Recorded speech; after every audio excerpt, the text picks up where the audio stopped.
One of the most commonly requested controls from y'all is the SignaturePad, a surface that your users can draw on, create a signature, you can save it to an image and save it off whatever you need to do with it. And additionally, this can be any drawing surface if you're building applications that needs drawing. So today I'm going to show you how you can build your own SignaturePad in just a few minutes, leveraging the .NET MAUI Community Toolkit. So tune in.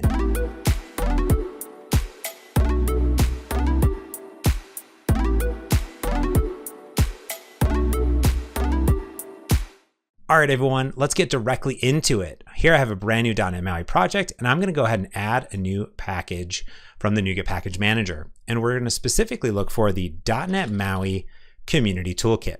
Now there's a few of these here. We have a core, we have the markup for C# markup, media element, maps, controls, and a bunch more, but we're just going to add the main .NET MAUI Community Toolkit. And there's all sorts of good stuff in here. So if you're not using the .NET MAUI Community Toolkit, you absolutely need it inside of your applications. It is awesome.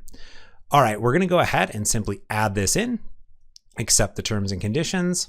There we go. And now with it installed, we get a bunch of little information here about how to initialize it specifically to use MAUI Community Toolkit. So let's just go ahead and copy this out. And I'm just going to go into my main project here. And we can actually see that there's an analyzer already, which is pretty cool. And it's actually going to fix it for me automatically. So that's super neat. There's a great analyzer built right into the Community Toolkit. So there we go. So we have that all set up, and that's all we need to get started building with the DrawingView built into the Community Toolkit. So let's go into our main page over here. And again, this is a file new project.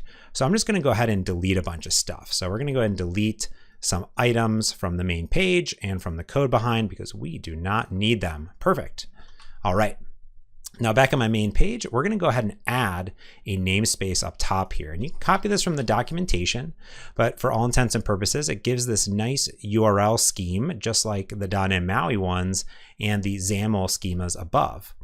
So from here, all I need to do is use the Toolkit little extension that we have. And this gives me all the different views built in. So we can see that there's tons like the avatar view, doc layout, expander, lazy view, uniform items layout, and a bunch more. You got to definitely check this thing out. But we're going to go ahead and use the drawing view right here. And then from there, I can do things like give it a line color of, let's say, red, for example. Let's give it a line width of 5. So if I fill the entire screen with just the drawing view, that's all it's going to be. And we can go ahead and run this and see what it looks like. So this drawing view is using the native drawing capabilities built into .NET MAUI to actually give us a full drawing layout. So let's go ahead and let it compile up and let's check out what it does. All right, so here we go. And of course, it's just a nice canvas here and I can just draw on it. Just like that, it's totally good to go. Now, every time I draw something new, it erases the other line. So here I can just go ahead and scribble on this, whatever I want. So if I was a sign, it could almost get everything. I have a full view here though, but with just one little control, I have a full drawing view. Now this is cool, but I also probably want to know what's in those lines. So what I can do is come over into my code behind, or this might be in your view model, for example. And what I'm going to do is I'm going to go ahead and set up a public observable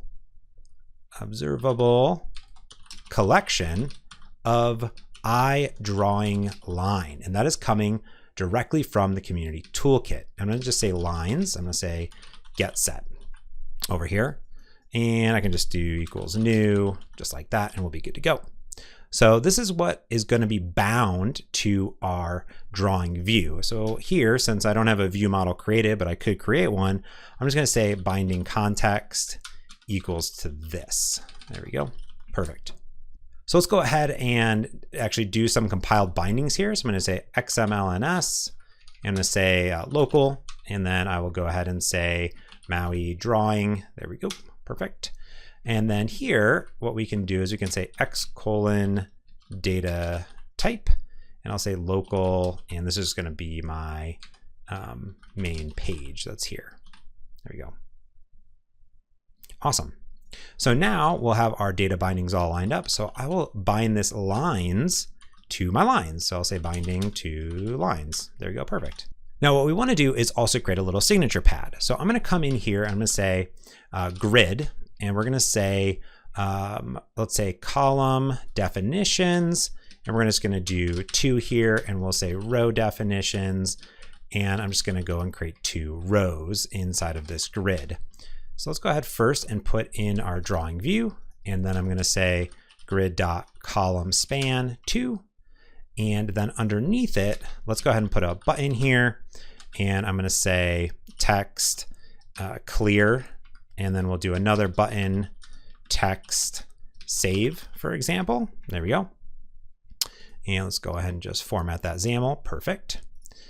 Now, once we have this all set up, we're also going to want to implement something with these button click handlers and also put them in the right spot. So I'm going to say grid.row1, and then here I will also say grid.row1 and column grid.column1. Perfect. So let's just go ahead and save, and let's see if we can inspect the lines. So I'm just going to say clicked here and let it create a new click handler for me. And then in our code behind, down here, I'm just going to add a breakpoint. So let's go ahead and debug this and see what it looks like now. So again, what we're hoping to see is one nice drawing view that's going to fill up everything. And we will now get all of the lines that are being drawn directly into this observable collection coming in. All right, our app is up. That looks good. So here we go. So we have our save and we have our clear. We could probably add a little bit of padding here. So let's do a little row spacing of 10 and column spacing of 10 as well. I'm just going to go ahead and reformat this. Perfect. All right. So there we go. So now we have a little bit of padding going in here. And just for good measure, let's add a little bit of padding of 10. All right, we have our little signature pad. That's looking pretty good. So again, I can hit save, and I hit this breakpoint. Now, if you go and inspect the lines over here, we can see that we have one line, and specifically it has a bunch of line color information, and then underneath it, all of these points. So it's getting all of this point information. So you could save that out. You could go ahead and automatically do different things with this, save it out, reload it, do anything that you want inside of here. And there's a bunch of different properties that are coming into this line automatically. But if we note that when I go ahead and add another line inside of here, it goes away. So we want to go ahead and do multi-line. So the first thing that we're going to do is come into our drawing view, and we're going to say is multi-line mode enabled, and we're going to say true. And then in addition to that, what we're going to do is say should clear on finish equals to false, because we don't want it to clear it out at all. So now when I come in, we can now see that I have multiple lines going on, which is pretty cool. So if I go ahead and hit save, again, if we had the breakpoint back down there, there we go. I hit save over here. Now what we're going to see is that we have multiple lines coming in, which is pretty neat. So we have all these lines coming up automatically, which is nice. Okay, let's do something else in here. Let's go ahead and at this point, implement the clear as well. So I'm going to go ahead and say clicked, and we're going to go ahead and add a new button click handler there, aptly named button clicked _1. And what we can do is we can say lines dot clear. So that should clear them all out, which is pretty nifty inside of it. So we're going to want to save that signature out and do something with it. So let's go back over to the main page, and there's a few ways of implementing this. The first one would be to do a drawing line completed. There's a started, canceled, and completed. And you can also see that there's commands associated with these for easy data binding as well, which is super nice.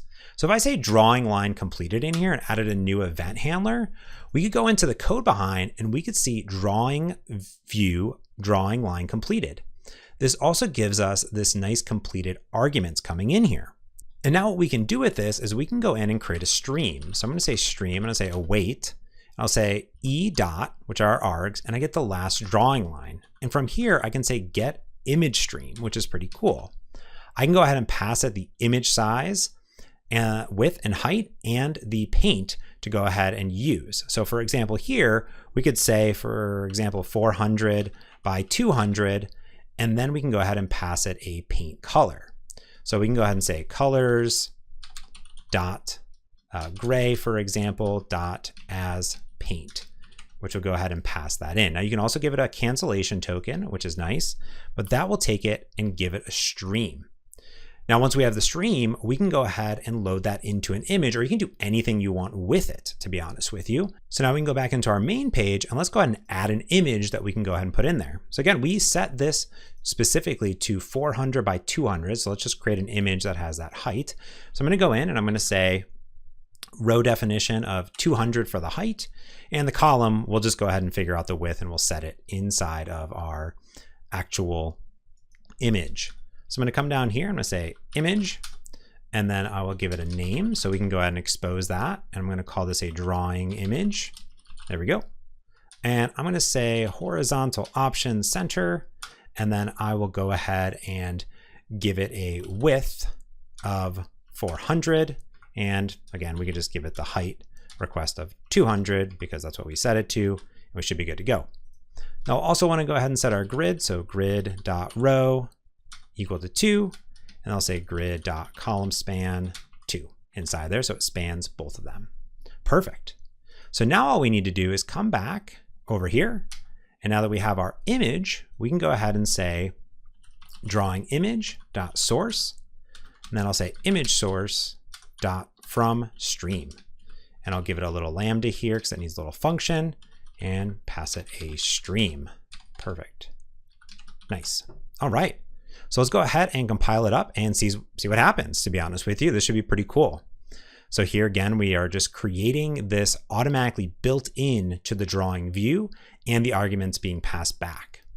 All right, so let's go ahead and just make this a little bit smaller. There we go. I'm just going to go ahead and do this. And whoa, there we go. We have it. You can see it's like 1-to-1 that we're drawing inside of here. I can go ahead and clear it off. And there we go. Check that out. That's really neat. So that is super duper cool. We see the background that we give it. And then here we can go ahead and clear it off. And again, we're just drawing it. I'll say hi. That's really neat. So you can actually create that in real time automatically, which I think is just so cool to see. But what about if we want to do multi-line drawing? So here we're just getting the last draw. What if we actually want to do that save button and save them out right here? Well, we can go ahead and do that as well. So remember up here, what we have is our lines. So instead of just grabbing the last drawn line here, what we're able to do is say var stream again, and we're going to wait in this case. Let's just go ahead and say DrawingView dot, and here is a get image stream. This is really neat. This takes in an IEnumerable of drawing lines, which we have because we're data bound up. Then we just have to give it a size, so new size, and we'll say 400 by 200 again. And then we just need to give it a brush or a color basically. So we'll say colors.gray for the background, and we're good to go. And of course, you could pass in a cancellation token if you so desire. And then I'm just going to copy this line of code, and we're going to go ahead and automatically do that. So let's go ahead also and comment this out because we don't want to draw it every single time inside there. And let's go ahead and spin this up automatically on our Windows machine. All right, our application is up and running. Let me just go ahead and put it into a viewable size. Awesome. So I'll just say 3 lines, hit save. And just like that, we have our multi-line going on here just like that, which is so cool. So this is really, really neat to see. And of course, you can adjust these sizes whatever you want based on what your application is looking like, and then save it off. And now here we go. So I got it clear and I can say hi. And I'll do a little smiley face there, hit save, and boom, there we go. We have our entire signature being saved. Now this is a stream, this is inside the image, so you can do whatever you want with it and save it to your server or any of your signatures or put it in a PDF or anything that you want. So this is really, really neat to be able to do this. Now, of course, this runs on every operating system. So if I go over now, and instead of running it just on Windows, let's go ahead and set this up to go ahead and deploy onto my Android emulator. So let's go ahead and pick my device and just hit go. All right, our application is loading up. So let's see what it looks like now. There we go, I have our drawing surface. And now I'm just gonna go ahead and draw on it. There we go, I'm gonna hit save. And just like that, the same exact one is there for me. So I do a nice little smiley face, hit save, boom, I'm totally good to go. All right, there you have it. That is how you can create your very own signature pad or just create your own drawing application or anything that you want inside of your app. Since you can save these lines off and not only serialize them out, you can also save them to stream. You can basically do anything you want with them. I hope that you found this super helpful in this nice tutorial walkthrough. Definitely check out the documentation for the .NET MAUI Community Toolkit and the DrawingView. There's so much more that I didn't even cover in this video because there's a lot of advanced scenarios and they have great samples of walking you through everything. Hope that you enjoyed this video. If you did, give it a thumbs up. I'd super appreciate that. And don't forget to hit that subscribe button and jam that notification bell so you get updated every single time I put out new videos right here on my YouTube. Thank you so much for watching. Have a good one.